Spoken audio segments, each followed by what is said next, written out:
ठीक, तो हमने क्या कहा कि अगर आपका इंटीग्रेटिंग फैक्टर सुटेबल नहीं है तो आपकी इक्वेशन सॉल्व नहीं हो सकती। तो in that case we go through the second rule, third rule and whatever. फिर हम आगे के रूल्स पे जाएंगे, उनसे चेक करेंगे क्या सेकेंड रूल से अपनी इक्वेशन सॉल्व हो सकती है, सेकंड नहीं है तो फिर थर्ड रूल से हो सकती है, या फोर्थ से किससे सॉल्व हो सकती है, हमको वो सोचना है। ठीक है, अब देखिए मैंने आपको पहले ही बोला कि रूल अगर फॉलो हो रहा है तो जरूरी नहीं है कि उससे जो आपको इंटीग्रेटिंग फैक्टर मिल रहा है वो आपके इक्वेशन का सॉल्यूशन बना दे। ठीक है, तो इसलिए मैंने यहाँ पे रूल 1 आपका सेटिस्फाई हो रहा था, उस फिर भी मैं उससे जो इंटीग्रेटिंग फैक्टर मिल रहा है मैं उसको चूज नहीं कर रहा हूं, राइट। इसलिए मैंने ये, और चाहे तो आप जब अपना क्वेश्चन सॉल्व करें तो ये सारी सिचुएशन आप बताएं कि we see the first rule is followed but the integrating factor that we get from the rule 1 is not suitable for our equation, right? That's why we check the rule second, third, okay? अब मैंने यहाँ पे first rule तो satisfy भी हो रहा था, integrating factor भी दे रहा था, लेकिन उसका इंटीग्रेटिंग फैक्टर मेरे को सही नहीं लगा, इसलिए मैंने उस इंटीग्रेटिंग फैक्टर को ड्रॉप कर दिया, राइट। अब मैंने क्या किया, रूल सेकंड की बात करी, तो रूल सेकंड तो कहीं से भी फॉलो नहीं हो रहा है क्योंकि इस पूरे का मल्टीपल y नहीं है और ना ही इस ब्रैकेट से वो कॉमन आ सकता है। तो फिर अपनी बात कहाँ पे आ जाएगी, रूल नंबर थर्ड पे। तो अब अपन रूल थर्ड की बात करें तो रूल थर्ड क्या कहता है, now by rule 3 1 upon n del m upon del y minus del n upon del x, इसको मैंने सॉल्व किया। 1 अपॉन n की वैल्यू अपने पास कितनी, माइनस के 2xy, del m by del y की वैल्यू आपने सॉल्व की थी only 2y minus del n by del y is minus 2y, so this is minus minus plus of 4y upon में minus of, this is 4y upon minus of 2xy. Y से y cancel, ये cancel.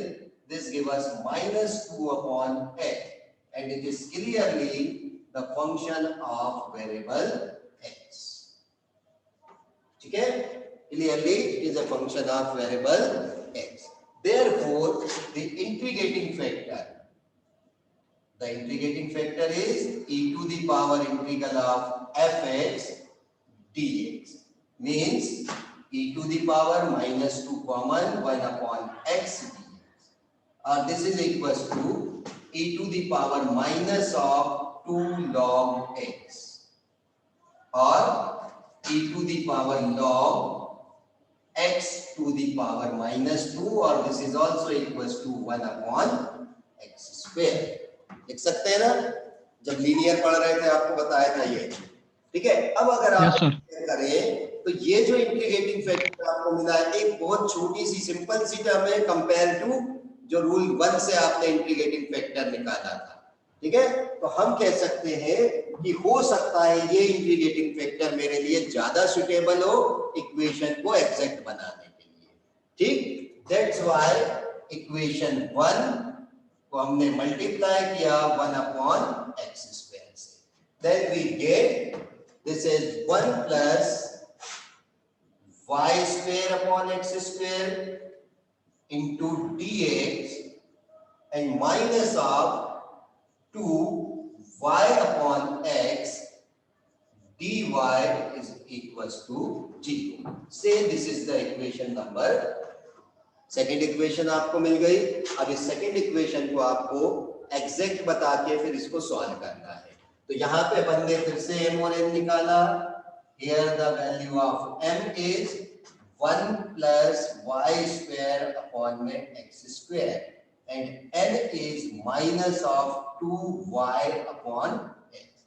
So the derivative of m with respect to y is 1 का derivative 0, y square का derivative 2y upon में x square, तो this is 2y upon x square and the derivative of n with respect to a, ये minus of 2y तो आपका constant है, derivative किसका निकला 1 अपॉन x का, 1 अपॉन x का x के रिस्पेक्ट में डेरिवेटिव क्या हो गया माइनस के 1 अपॉन x स्क्वायर, ठीक है, this is minus of 1 upon x square, ये माइनस माइनस हो गया plus, resultant is 2y upon x square. So that these two derivatives are equal.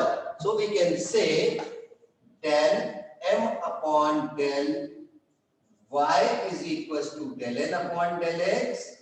So the equation second is an exact differential equation.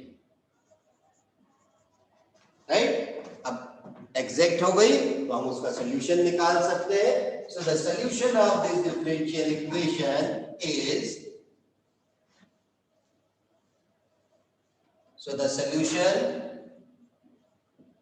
Is integral y is constant m dx plus integral n free from x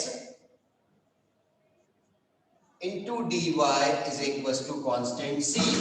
So this is y is constant, m की value put किया that is 1 plus y square upon में x square, इस पूरे का integral with respect to a, और n अपन देखें कि n की वैल्यू क्या है -2y अपॉन x, जो कि x से इंडिपेंडेंट नहीं है, that's why n is 0 is equals to c. अब इसको इंटीग्रेट कर लिया विद रिस्पेक्ट टू x, 1 का integral with respect to x that is x, y square आपका कांस्टेंट है, इंटीग्रेट कौन होगा x की पावर -2 dx, x की पावर -2 को आपने इंटीग्रेट किया क्या जाएगा y square, this is 1 upon minus of x means x की power -2 plus 1 upon -2 plus 1. So finally we get the resultant x square minus y square is equals to cx. This is the solution. Right? तो इस question में अपन ने क्या सीखा, मैंने इसलिए इसको इंपॉर्टेंट बोला कि इस इक्वेशन से हमने ये चीज सीखी कि जरूरी नहीं है कि अगर रूल 1 फॉलो हो रहा है तो हमारा आंसर उसी से आएगा, या रूल 2 फॉलो हो रहा है तो उसी से आंसर आएगा, ठीक है. हमारा मेन ऑब्जेक्ट क्या है कि रूल चाहे 1 फॉलो हो चाहे 2 फॉलो हो, लेकिन उससे जो हमको इंटीग्रेटिंग फैक्टर मिल रहा है वो सही होना चाहिए. अगर वो सही नहीं है तो आप इक्वेशन एग्जैक्ट फॉर्म में ना तो कन्वर्ट कर पाएंगे और ना ही उसका सॉल्यूशन फाइंड कर पाएंगे. Okay, clear? So yes sir. चलिए इसका last rule, the rule number 4. अब रूल 3 और 4 में ज्यादा डिफरेंस नहीं है, ठीक है. द रूल 4 इज इफ, यहां पे देखें रूल 3 जो था मैं उसी में थोड़ा सा करेक्शन कर रहा हूं और आपका रूल 4 बन जाएगा. n को मैंने रिप्लेस किससे कर दिया m से, यहां पे मैं लिख देता हूं this is the rule 3 and this is the rule 4. If 1 upon n को मैंने रिप्लेस किससे कर दिया m से, यहां पे भी सेम ऐसे ही किया कि ये कहे कि ये वाला डेरिवेटिव पहले लिख दिया और m वाला बाद में लिख दिया, that is del n upon del x minus del m upon del y. ठीक है, यानी जो डेरिवेटिव्स थे उनके प्लेस आपस में इंटरचेंज कर दिए, और दूसरा क्या किया, जो अपन डिवाइड कर रहे थे n से, n की जगह अगर मैंने m से डिवाइड कर दिया, ठीक, और ये जो सॉल्यूशन आया, ये सॉल्यूशन क्या आया, it is a function of variable y. ठीक है, it is a function of variable y और कांस्टेंट, दोनों हो सकते हैं. Then the integrating factor, then the integrating factor is e to the power integral of F Y D, ठीक है, ये आपका फोर्थ रूल है। अब देखिए थर्ड और फोर्थ में तो कोई ज्यादा डिफरेंस नहीं था, केवल एन को एन से रिप्लेस किया और डेरिवेटिव को जो ऑर्डर थे आपस में इंटरचेंज कर दिया। ऐसा करने से अगर मेरे को फंक्शन ऑफ वेरिएबल y मिल जाता है या कांस्टेंट टर्म का फंक्शन मिल जाता है तो मेरे पास रूल फोर्थ सेटिस्फाई होगा। मैं इस फार्मूले से इंटीग्रेटिंग फैक्टर निकालूंगा और इक्वेशन को एग्जैक्ट फॉर्म में कन्वर्ट करूंगा। क्लियर?